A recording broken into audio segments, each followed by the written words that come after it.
প্রিয়, কেমন আছিস তুই? ভালো? বেশ ভালো আছিস? কখনো কি মনে পড়ে না আমার কথা? মনে পড়ে না সেই নদীর পাড়ের কথা? নদীর পাড়ের আঁকাবাঁকা পথে হাতে হাত রেখে কত হেঁটেছি দুজন। সেদিন তোর মেহেদি রাঙানো হাত দেখে আমি অবাক হয়ে গিয়েছিলাম। ভেবেছিলাম সেদিনই হয়তো তোকে আমার ঘরে ধরনী করে নিয়ে আসবো। কিন্তু তোর মনে যে এতটুকু ভালোবাসা ছিল না তা হয়তোবা সেদিন আমি বুঝতেই পারিনি। তাই আজ আমি ভাবছি আমি হয়তোবা ভুলই করেছিলাম তোর মতো একজন প্রিয়জন করে নেওয়ার জন্য, তোকে কাছে টেনে নেওয়ার জন্য, তোকে ভালোবাসার জন্য, তোকে আলিঙ্গন করার জন্য। কি রে বেঈমান, এত তাড়াতাড়ি আমায় ভুলে গেলি?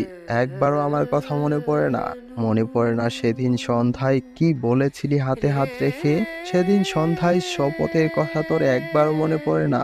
শপথের মধ্যে হাতে হাত রেখে বলেছিলি কখনো আমায় ছেড়ে যাবি না তুই। যদি তোর জীবনও চলে যায় তবু আমায় ভুলতে পারবি না। আর আমি বলেছিলাম আমার মরণের আগ পর্যন্ত আমি তোকে কারো কাছে যেতে দেব না। কি বলবো সেদিনের কথা, আমি তো কথা রাখতে পারিনি। এখন তো তুই অন্যের ঘরে ধরনী হয়ে গেছিস। কিভাবে বলবো সেই শপথের কথা বল? কেননা আমার কথাই তো মিথ্যা প্রমাণিত হয়েছে। আমি তো এখনো জীবিত রয়েছি। আর জীবন থাকতেই দেখতে হচ্ছে তোকে অন্যের ঘরের ধরনী হিসাবে। তুই ভীষণ ভালো আছিস তাই না? ভালো তো থাকারই কথা। আমার থেকেও অনেক ভালো করে তোর বিবাহ হয়েছে। আমার থেকেও অনেক সুপুরুষ সে। হয়তোবা সব দিক থেকেই পারফেক্ট সে। কিন্তু একটা কথা মনে রাখিস, আমার মতো ভালো সে কখনোই বাঁচতে পারবে না তোকে। আমি তোকে আমার জীবনের থেকেও বেশি ভালোবাসতাম, আজও ভালোবাসি। জানিস, আজও ঘুমের ঘোরে আমি চমকে উঠি আর ভাবতে থাকি তোর কথা। আর ঠিক তখনই আমার বুকের বাঁ পাশটা কেঁপে ওঠে আর চোখ বেয়ে জল পড়তে থাকে। আমার মনের ভেতর একটি ভাবনা থাকে যে তোকে আমি ভালোবাসতাম, কিন্তু আমি মুখে মুখে বলে সান্ত্বনা দেওয়ার চেষ্টা করি নিজেকে যে তুই একটা বেঈমান, তুই একটা স্বার্থপর। তাই তো সব ভুলে গিয়েছি।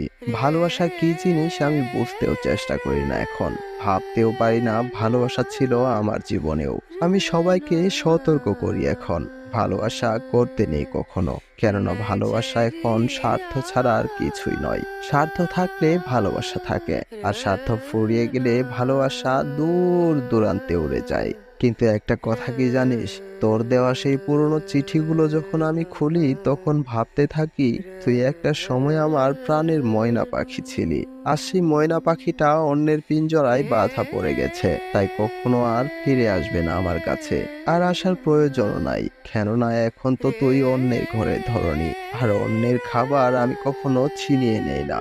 আমি এরকমই, আমি সব সময় অন্যকে ভালো রাখার চেষ্টা করি, আর তাই তোকেও ভালো রাখার চেষ্টা করছি। তুই ভালো থাকিস সেটাই আমি চাইছি। সুখে থাকিস তুই, অনেক সুখে থাকিস, ভালো থাকিস। Bye bye. প্রিয় দর্শক, ভিডিওটি কেমন লাগলো জানাতে ভুলবেন না। আর ভালো লাগলে অবশ্যই একটি লাইক করবেন, শেয়ার করবেন।